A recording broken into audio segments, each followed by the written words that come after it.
കപ്പലിൽ ബ്രേക്ക് ഉണ്ടോ എന്ന് ചോദിച്ചവരോട് നമ്മളെ കപ്പലിന്റെ ബ്രേക്ക് എങ്ങനെയാന്ന് വെച്ചാൽ നമുക്ക് ഒറ്റയടിക്കൊന്നും ചവിട്ടിയിട്ട് നിർത്താൻ പറ്റില്ല. ഒരു വണ്ടി മുന്നിക്ക് ചാടി അല്ലെങ്കിൽ ഒരു കപ്പൽ മുന്നിക്ക് ചാടി എന്നുണ്ടെങ്കിൽ പെട്ടെന്ന് കപ്പലിൽ ചവിട്ടി നിർത്താൻ പറ്റില്ല. കാരണം കപ്പലിൽ ബ്രേക്ക് എന്ന് പറഞ്ഞാൽ സംഭവമില്ല. പക്ഷെ നമുക്ക് ചെയ്യാൻ പറ്റുന്നത്, അതായത് അത്രയും നാവിഗേഷനും കാര്യങ്ങളും നമ്മൾ വാച്ച് ചെയ്ത് പോണ ഇതുകൊണ്ടാണ്. കാരണം നമുക്ക് മൈലുകളോ ദൂരത്തിൽ നമ്മൾ മുന്നിൽ എന്തെങ്കിലും ഉണ്ടെന്നുണ്ടെങ്കിൽ നമുക്ക് റഡാറിൽ കാണാം, നമ്മളനുസരിച്ച് തിരിഞ്ഞ് പോകുന്നതാണ്. ഇൻ കേസ് ഇനി നമുക്ക് പെട്ടെന്ന് നിർത്തണം, അല്ലെങ്കിൽ നേരത്തെ പറഞ്ഞ പോലെ ഒരാൾ വെള്ളത്തിൽ പോയി അല്ലെങ്കിൽ മുന്നിൽ പെട്ടെന്ന് ഒരു മൂവിങ് ഉണ്ട്, നമുക്ക് നിർത്തണം, എന്തെങ്കിലും ആവശ്യങ്ങൾ ഉണ്ട് എന്നുണ്ടെങ്കിൽ നമ്മൾ ആദ്യം ചെയ്യേണ്ടതെന്ന് വെച്ചാൽ ഒറ്റയടിക്ക് നമുക്ക് സ്പീഡ് കുറക്കാൻ പറ്റില്ല. ആദ്യം നമ്മൾ എന്ത് ചെയ്യണം, ഫോൺ എടുത്ത് എഞ്ചിൻ റൂമിൽ റിപ്പോർട്ട് ചെയ്യണം. കാരണം നമ്മളെ കപ്പൽ ഓടുന്നത് ഹെവി ഫ്യൂവൽ ഓയിലാണ്.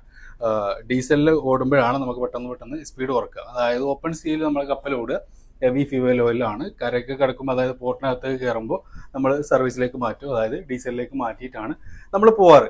അപ്പോൾ നമ്മൾ എന്ത് ചെയ്യണം, നമുക്ക് പെട്ടെന്ന് സ്പീഡ് അല്ലെങ്കിൽ പെട്ടെന്ന് സ്പീഡ് കുറക്കണം, പെട്ടെന്ന് ബ്രേക്ക് വിട്ടണം എന്നൊക്കെ പറയാം. സ്പീഡ് കുറക്കണം എന്നുണ്ടെങ്കിൽ എഞ്ചിൻ റൂമിലേക്ക് റിപ്പോർട്ട് ചെയ്തിട്ട് നമുക്ക് സ്പീഡ് കുറക്കണം എന്നുള്ളത് അവരോട് പറയാം. അപ്പോൾ അവരെന്ത് ചെയ്യും, നേരെ ഹെവി ഫ്യൂവൽ ഓയിലിൽ നിന്നും ഡീസലിലേക്ക് മാറ്റും എഞ്ചിന്. അത് ഡീസലിലേക്ക് മാറ്റി കഴിഞ്ഞാൽ അവർ വീണ്ടും റിപ്പോർട്ട് ചെയ്യും. അപ്പോഴേക്ക് ഒരു 5 മിനിറ്റ് കഴിയുമെന്ന് കുട്ടിക്കോ, ടൈം നിങ്ങൾക്ക് കാൽക്കുലേറ്റ് ചെയ്യാം. മുന്നിലൊരാൾ അല്ലെങ്കിൽ ഒരു കപ്പൽ വന്നു കഴിഞ്ഞാൽ നമ്മൾ സ്പീഡ് കുറക്കേണ്ട പ്രൊസീജിയർ നമ്മൾ എഞ്ചിൻ റൂമിലേക്ക് വിളിച്ച് പറഞ്ഞു, റിപ്പോർട്ട് ചെയ്തു. അവർ തിരിച്ച് ഇങ്ങോട്ട് വിളിച്ചപ്പോഴേക്കും 5 മിനിറ്റ് ആയി, അതായത് ഡീസൽ ഇട്ടു. എന്നിട്ട് നമ്മൾ പോകുന്നത് അതായത് ഫുൾ ഹെഡിലാണ് നമ്മൾ പോയിക്കൊണ്ടിരിക്കുന്നത്. 12 നോട്ട് സ്പീഡിൽ പോയിക്കൊണ്ടിരിക്കുകയാണ്. അപ്പോൾ നമ്മൾ സ്പീഡ് കുറക്കുമ്പോൾ ആദ്യം എന്ത് ചെയ്യണം, നമുക്ക് ഹാഫ് ഹെഡ് കൊടുക്കണം. ഹാഫ് ഹെഡ് കൊടുത്തിട്ട് ഒരു 5 മിനിറ്റ് വെയിറ്റ് ചെയ്യണം. അപ്പോൾ ചെറുതായിട്ടൊന്ന് സ്പീഡ് കുറയും. അതൊരു 5 മിനിറ്റ് കഴിഞ്ഞിട്ട് വീണ്ടും സ്ലോ ഹെഡിലോട്ട് കൊടുക്കണം. അപ്പോൾ വീണ്ടും ചെറുതായിട്ടൊന്ന് സ്പീഡ് കുറയും. സ്ലോ ഹെഡ് കൊടുത്ത് കഴിഞ്ഞിട്ട് ഒരു 5 മിനിറ്റ് കഴിഞ്ഞിട്ട് നമ്മൾ ഡെഡ് സ്ലോയിലേക്ക് വരും. ഡെഡ് സ്ലോ ആണ് നമുക്ക് ഏകദേശം സ്പീഡ് കുറയണം. അതായത് ഡെഡ് സ്ലോയിൽ ഇടുമ്പോഴേക്ക് ഏകദേശം ഒരു 2 നോട്ട് 3 നോട്ടൊക്കെ സ്പീഡ് കുറഞ്ഞുകൊണ്ടിരിക്കും. അത് കഴിഞ്ഞിട്ട് നമ്മൾ എന്ത് ചെയ്യണം, വീണ്ടും എഞ്ചിൻ സ്റ്റോപ്പ് എന്ന് പറഞ്ഞാൽ നിങ്ങൾക്ക് മനസ്സിലാൻ വേണ്ടിയിട്ട് പറയാം, ന്യൂട്രൽ എന്നൊക്കെ പറയാം, ന്യൂട്രലിലേക്ക് ആക്കുക എന്ന് പറയാം. അത് കഴിഞ്ഞിട്ട് നമ്മൾ 5 മിനിറ്റ് കഴിഞ്ഞിട്ട് നമ്മൾ എന്ത് ചെയ്യണം, ആസ്റ്റൻ സ്ലോ ഹെഡിലോട്ട് ഇടണം. ആസ്റ്റൻ സ്ലോ ഹെഡിലോട്ട് മീൻസ് നമ്മൾ പീച്ചെ മൂടി അടിക്കുക എന്ന് പറയും. അതായത് പ്രൊപ്പലർ തിരിഞ്ഞ് കറങ്ങാൻ തുടങ്ങും. അപ്പോൾ പതിയെ കപ്പൽ നിൽക്കാൻ തുടങ്ങും.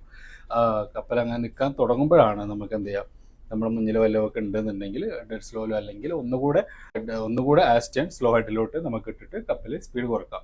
ഇനി അതല്ല പെട്ടെന്ന് ഇടണം എന്നുണ്ടെങ്കിൽ ഈ സെയിം പ്രൊസീജിയർ തന്നെയാണ്. എഞ്ചിൻ റൂമിലേക്ക് റിപ്പോർട്ട് ചെയ്യുക, നമ്മൾ സർവീസിലേക്ക് മാറ്റുക. അത് കഴിഞ്ഞിട്ട് ഫുൾ ഹെഡിൽ നിന്നും ഹാഫ് ഹെഡിലേക്ക് മാറ്റുക, സ്ലോ ഹെഡിലേക്ക് മാറ്റുക. ഏകദേശം ഒരു 3-2 നോട്ടൊക്കെ ആവുകയാണെന്നുണ്ടെങ്കിൽ നമുക്ക് നങ്കൂരം ഇടാം, അല്ലെങ്കിൽ ആങ്കർ ഇടാം. ഈ 2 പ്രൊസീജിയർ മാത്രമേ ഉള്ളൂ കപ്പലിന്റെ ബ്രേക്ക് ആയിട്ട്. അപ്പോൾ ഏറെക്കുറെ ഇതാണ് നമ്മളെ കപ്പലിന്റെ ബ്രേക്കിന്റെ വിശേഷം. എനിവേ, വീഡിയോ ഇഷ്ടപ്പെട്ട് കഴിഞ്ഞാൽ ലൈക്ക് ചെയ്യുക. It's me Rashiq the sailor. By.